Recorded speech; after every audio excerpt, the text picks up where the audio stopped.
di dalam kehidupan kami. Pada pagi hari ini kami sudah memuji dan menyembah Engkau Tuhan. Biarlah Tuhan Engkau boleh disenangkan lewat setiap puji-pujian dan penyembahan kami. Kami bersyukur Tuhan Yesus buat pagi hari yang indah ini. Tiba saatnya kami akan mendengarkan kebenaran firman-Mu. Tuhan kami siap, kami rindu untuk menerimanya karena kami percaya firman-Mu itu kekuatan buat kami. Firman-Mu mengubahkan kehidupan kami. Tolong setiap kami Tuhan untuk dapat mengerti akan kebenaran firman-Mu sehingga kami dapat menghidupinya di dalam kehidupan kami sehari-hari. Urapi hamba-Mu yang akan menyampaikan kebenaran firman-Mu Tuhan. Biarlah Engkau urapi dengan urapan yang baru. Biar setiap apa yang disampaikan Tuhan itu boleh menjadi berkat buat setiap kami yang akan menerimanya. Terima kasih Tuhan Yesus. Kami serahkan jalannya pemberitaan kebenaran firman-Mu ini hanya ke dalam tangan pengasihan-Mu. Hanya di dalam nama Tuhan Yesus kami siap untuk menerimanya. Haleluya. Amin.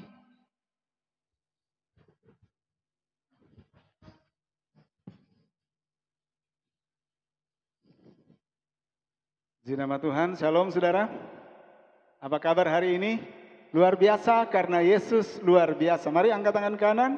Haleluya 4 kali bersama-sama. 1, 2, 3. Haleluya, haleluya, haleluya, haleluya. Kita beri kemuliaan bagi Yesus Kristus.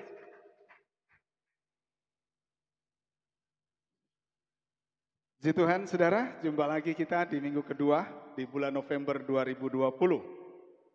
Tema firman Tuhan hari ini masih seputaran tentang manusia, saudaraku ya. Saya masih mengajak saudara untuk belajar lagi tentang manusia. Dalam 5 minggu terakhir ini saya belajar bagaimana tentang manusia itu dan dapat saya sampaikan kepada saudara dalam bentuk khotbah ya. Dan hari ini tema kita adalah manusia dan tujuan akhir hidupnya. Sekali lagi, tema hari ini manusia dan tujuan akhir hidupnya. Oke, saudara, pada minggu kemarin kita sudah belajar tentang manusia dan cita-citanya atau dan masa depannya. Bagaimana kita harus mengatur hidup kita ke depan sehingga kita punya masa depan yang cerah sesuai dengan kata Yeremia bahwa rancanganku apa yang ada padaku mengenai kamu tentang masa depan yang penuh harapan. Dan hari ini kita akan belajar tentang manusia dan tujuan akhir. Ya, saudara, masa depan dengan tujuan akhir hampir mirip, saudaraku, tapi berbeda. Ya, masa depan hanya berbicara tentang keberadaan kita dalam dunia ini, tetapi tujuan akhir hidup itu berbicara tentang sesuatu kehidupan di masa yang akan datang. Nah, selain kita punya masa depan yang diberkati, kita punya masa depan yang sukses, kita orang-orang yang mampu mengelola apa yang Tuhan percayakan pada kita, tapi kita harus mempersiapkan diri dari sekarang bahwa tujuan akhir hidup kita itu mau kemana, saudaraku? Ya, kita mau kemana? Ada 2 tawaran di sini, saudara, dalam Alkitab, yaitu tujuan kita mau ke surga atau mau ke neraka. Ingat, di dunia ini kita hanya sementara. Apa yang kita miliki, apa yang kita dapatkan dalam dunia ini, itu tidak kekal. Tapi tujuan akhir hidup kita itu yang kekal. Dan tentunya kita harus mempersiapkan diri dari sekarang. Mari kita belajar dulu firman Tuhan. Kita baca firman Tuhan dalam kitab Matius pasal 5 ayat yang ke-41. Sekali lagi Matius pasal 5 ayat yang ke-41, mari kita berdiri semua untuk menghormati pembacaan firman Tuhan. Matius 5 ayat 41 saya akan bacakan dan saudara boleh melihat di Alkitab saudara masing-masing, bunyinya demikian. Dan siapapun yang memaksa engkau berjalan sejauh 1 mil, berjalanlah bersama dia sejauh 2 mil. Sekali lagi. Dan siapapun yang memaksa engkau berjalan sejauh 1 mil, berjalanlah bersama dia sejauh 2 mil. Puji Tuhan, silakan duduk. Saudara, kalau kita lihat perikop dari ayat-ayat ini mulai ayat yang ke-17, judulnya adalah Yesus dan Hukum Taurat. Nah, di ayat-ayat tersebut Yesus membuat perbandingan antara hukum Taurat dan ajaran Yesus itu sendiri ya. Ada beberapa hal penting yang digarisbawahi di sana, tapi hari ini kita akan melihat satu bagian yang disampaikan oleh Yesus pada ayat yang ke-41. Jika ada orang yang memaksa engkau berjalan sejauh 1 mil, maka kamu harus berjalan sejauh 2 mil. Nah saudara, tentang ayat ini para teolog memiliki pandangan yang berbeda. Sesuai dengan hikmat yang Tuhan berikan kepada para hamba Tuhan dalam menyampaikan pesan Tuhan.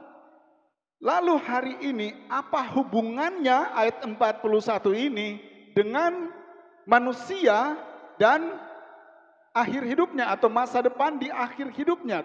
Tujuan akhirnya apa hubungannya?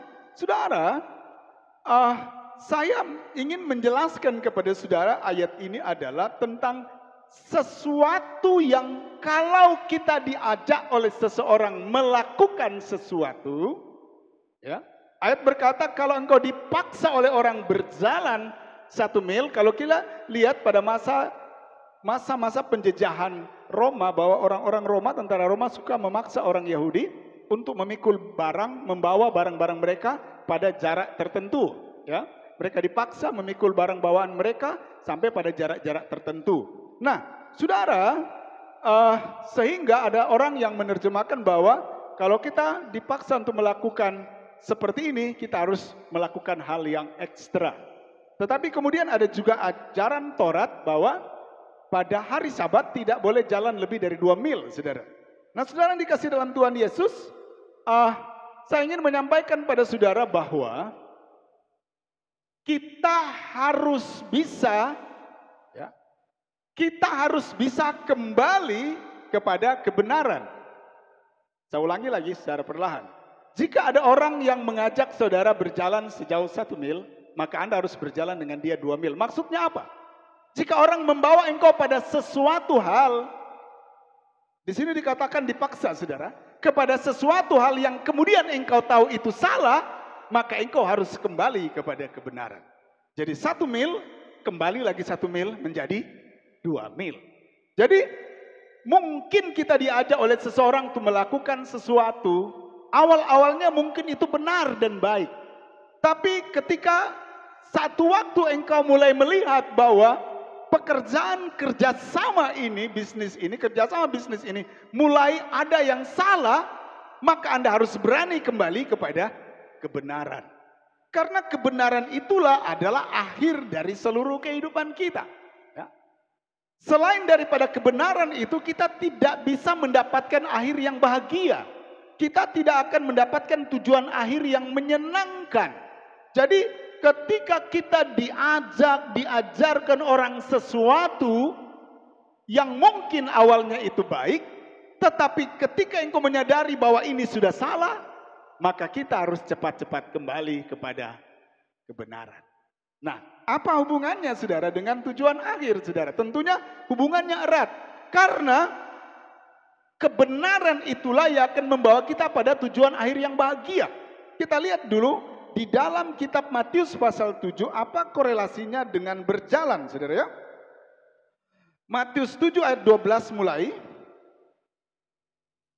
Segala sesuatu yang kamu kehendaki supaya orang perbuat padamu, perbuatlah demikian juga kepada mereka. Itulah isi seluruh hukum Taurat dan kitab para nabi. Ayat 13. Masuklah melalui pintu yang sesak itu, karena lebarlah pintu dan luaslah jalan yang menuju pada kebinasaan, dan banyak orang yang masuk melaluinya.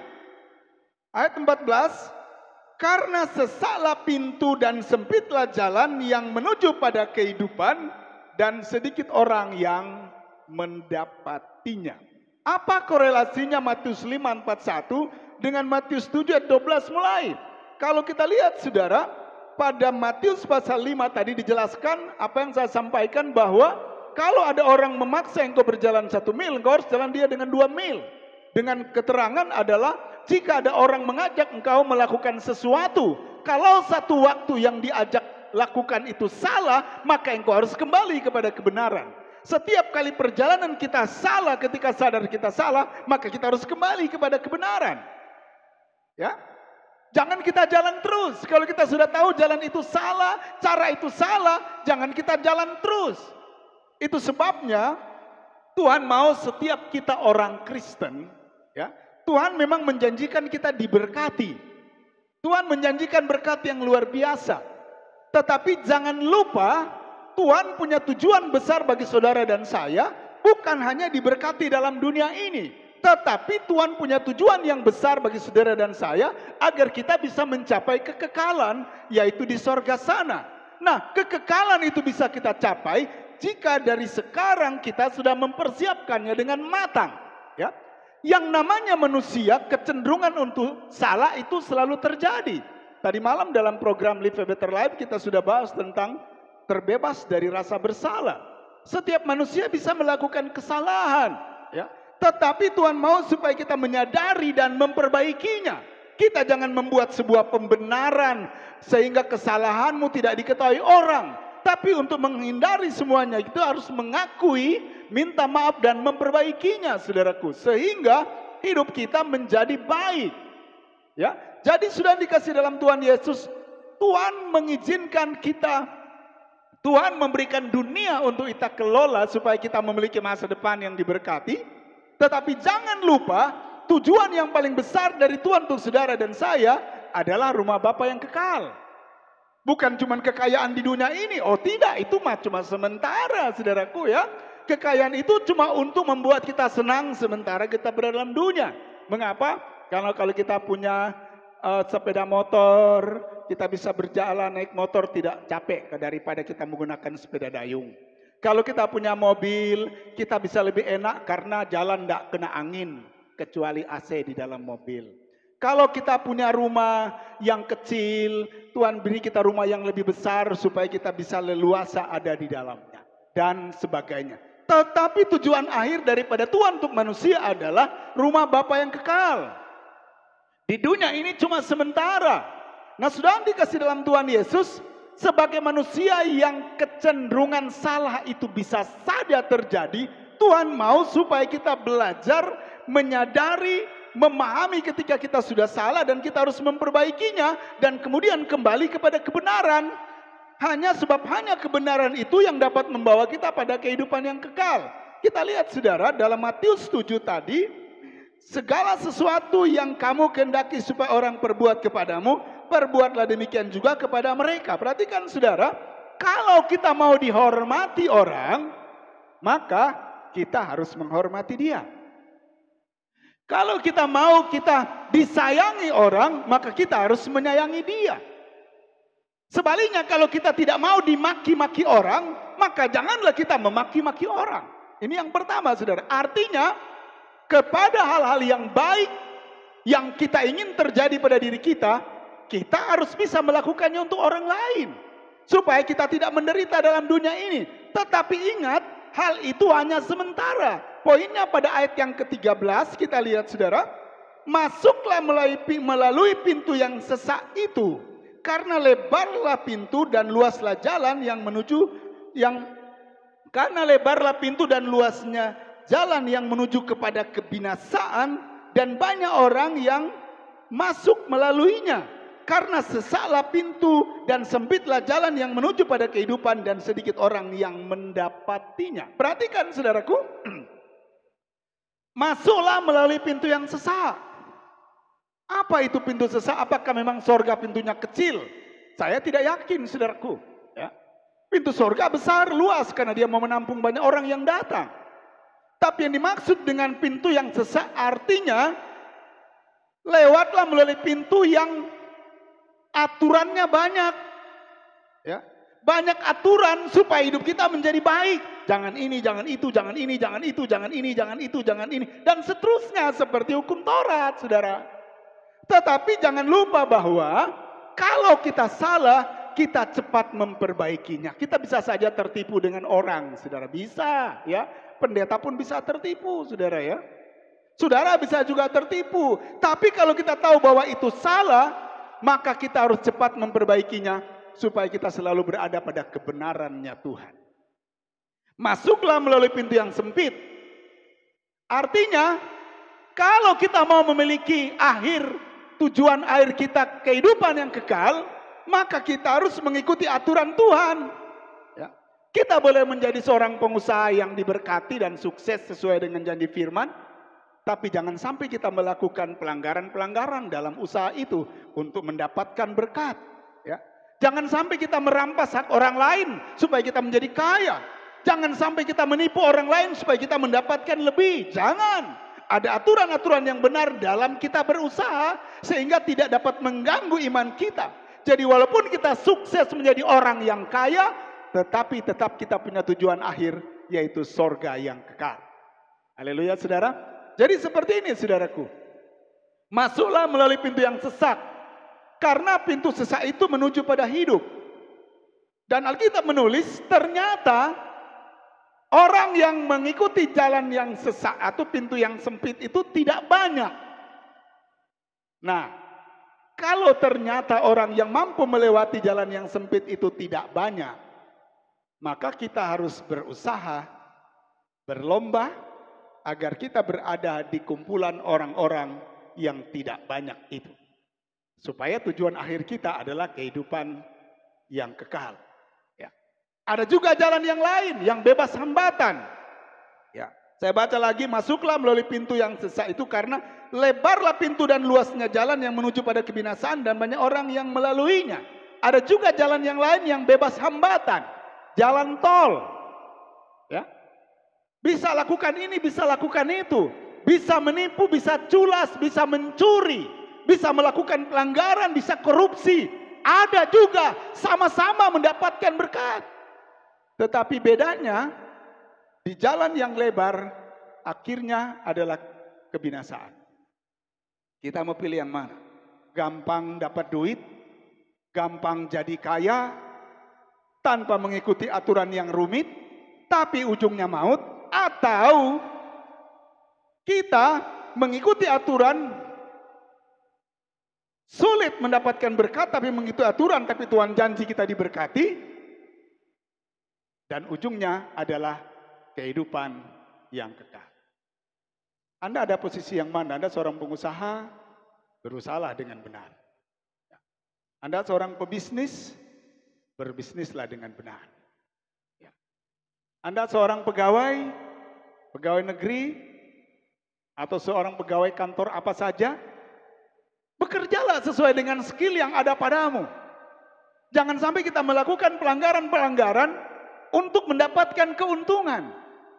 Sehingga akhirnya kita sukses di dunia, kita diberkati, kita punya masa depan yang cerah, tetapi akhir hidup kita kebinasaan. Seorang ayah yang hebat, dia akan bekerja keras untuk mempersiapkan masa depan generasinya. Membuat usaha yang bagus, supaya kelak anaknya yang akan meneruskan usaha itu. Sehingga kalau boleh, generasi kita tidak susah seperti kita. Itu bagus sekali. Tetapi jangan lupa, kita perlu menanamkan kebenaran kepada generasi kita. Bahwa tujuan akhir kita bukan kekayaan itu, tetapi sorga yang kekal. Ini penting sekali saudaraku ya. Untuk apa kita mempersiapkan kekayaan bagi anak cucu kita, tapi kemudian dia binasa karena orang tua tidak mengajarkan kebenaran. Orang tuanya mengajarkan manajemen, mengajarkan bagaimana berusaha dengan baik, bagaimana bisa menjadi orang yang sukses, tapi tidak mengajarkan, mendidik mereka tentang kebenaran. Maka semua akan mengalami kebinasaan. Nah saudara, jadi pada ayat yang ke-14, karena sesaklah pintu dan sempitlah jalan menuju kepada kehidupan dan sedikit orang yang melaluinya. Ada satu ayat dalam kitab Amsal pasal 21 ayat 2, mari kita lihat saudara. Amsal 21 ayat yang kedua. Setiap jalan orang adalah lurus menurut pandangannya sendiri, tetapi Tuhanlah yang menguji hati. Nah saudara, jadi kadang-kadang apa yang benar, yang kita rasa itu benar, itu belum tentu benar. Kembali ke Matius pasal 5 ayat 41. Orang bisa mengajarkan saudara hal yang salah. Jangankan orang biasa, pendeta pun bisa mengajarkan hal yang salah. Ya. Beberapa waktu yang lalu saya berdiskusi di sebuah grup gereja. Ya. Ini grup gereja kita, saudara. Lalu topiknya adalah perpuluhan. Saudara, ada seorang anggota grup. Dia berkata bahwa orang yang nyetor perpuluhan dan pendeta yang menerima perpuluhan itu terkutuk. Saya tanya, mana ayatnya? Dia nggak bisa ngasih ayatnya. Saudara bayangkan, kalau saudara mendengar ajaran dia, saudara nggak ngasih perpuluhan karena takut terkutuk. Itu yang Alkitab bilang tadi, kalau ada orang mengajak engkau jalan 1 mil, maka Anda harus jalan 2 mil. Artinya, kalau apa yang diajak Anda melakukan sesuatu itu salah, maka Anda bisa kembali kepada kebenaran. Amin, saudara. Saudara, kita lihat. Jadi, di grup kita itu terjadi perdebatan soal perpuluhan. Dan saya memberitahu pada saudara bahwa Alkitab yang mengajarkan kita untuk membawa persembahan persepuluhan. Kalau ada orang yang ngajarin saudara, oh nggak usah kasih perpuluhan, pendeta itu sudah kaya. Saudara ikutin saja dia kalau saudara percaya pada dia. Tapi satu waktu kalau Anda tahu itu salah, Anda harus kembali kepada kebenaran. Karena ingat saudara, kelebihannya gembala adalah dia melayani saudara, mendoakan saudara, memimpin saudara. Ya, orang yang nggak bisa datang ke gereja untuk berjamuan, kita datangin layani. Tapi kadang-kadang ada orang yang cuma lewat, kemudian mengajarkan yang salah, bisa nyangkut. Bagi saya, seperti orang mengajak jalan 2 mil. Kalau Anda rasa itu benar awal, ya silakan. Nggak usah ngasih perpuluhan. Tapi kalau satu waktu Anda tahu bahwa itu salah, Anda harus kembali kepada kebenaran. Ingat, cuma kebenaran yang membawa pada keselamatan yang kekal. Alkitab berkata ada banyak orang yang coba menyelewengkan kebenaran itu. Ya. Kalau saya ikut dalam diskusi, debat-debat, ada banyak orang yang mengambil ayat-ayat Alkitab untuk pembenaran bagi dia, bagi kesalahan dia. Termasuk kawin cerai. Jadi perdebatan. Alkitab berkata barang siapa menceraikan istri kecuali karena zina. Bayangkan, ada kata kecuali. Kata kecuali itu diperdebatkan. Oh berarti boleh kalau istri selingkuh, kalau suami selingkuh bisa cerai. Bisa nikah lagi. Hanya pada kata kecuali, tidak mempelajari seluruhnya. Ayat selanjutnya berkata, dan kalau dia nikah lagi, maka dia berzina. Dan orang tidak mengajarkan itu, saudara. Mari saudaraku, hanya kebenaran inilah yang bisa membawa kita pada kehidupan yang kekal. Apa tujuan akhir kita? Cuman mau jadi kaya di dunia, diberkati di dunia, atau diberkati di dunia dan diberkati di akhirat, kata orang seberang. Kita tinggal pilih. Ingat, kita punya segudang kemampuan yang diberikan oleh Tuhan untuk mengelola hidup ini. Ya. Tuhan mau anak Tuhan itu diberkati, hidupnya diberkati, ya, dan sebagainya. Tapi jangan sampai dengan berkat itu membuat kita salah jalan. Itu sebabnya apapun yang kita lakukan selalu kita kembali kepada Alkitab. Ketika engkau mendengar ajaran-ajaran seseorang yang berbeda dengan ajaran yang saya sampaikan pada saudara, saudara kaji lagi dalam Alkitab. Makanya saya selalu ajarin kepada saudara bahwa belajarlah seperti jemaat di Berea. Jemaat di Berea, mereka dengar firman dan belajar lagi. Mereka mau cari tahu apakah pendeta itu ngomong benar atau salah. Nah, dalam beberapa bulan terakhir ini saudara, semua khotbah saya direkam. Baik live di fanpage atau di akun Facebook saya, ataupun direkam yang kemudian saya share melalui YouTube, saudara. Saudara bisa lihat lagi, ya, bisa putar lagi, bisa dengar lagi. Kalau ada yang salah, saudara silakan mengoreksinya supaya sama-sama kita masuk surga. Jangan amin-amin saja, saudara. Biar pendeta besar. Saya berteman dengan seorang pendeta besar senior, dan setiap pelajaran-pelajaran firman yang dia rangkum selalu dia share di Facebook saya. Dan saya, bukan di Facebook, di WA saya. Dan saya selalu nonton dari awal sampai akhir. Semua apa yang dia khotbahkan saya nonton sampai akhir. Kalau dalam pemberitaannya dia ada yang tidak sesuai firman, saya langsung komen, Om, sudah bagus, tapi kayaknya bagian ini kurang pas.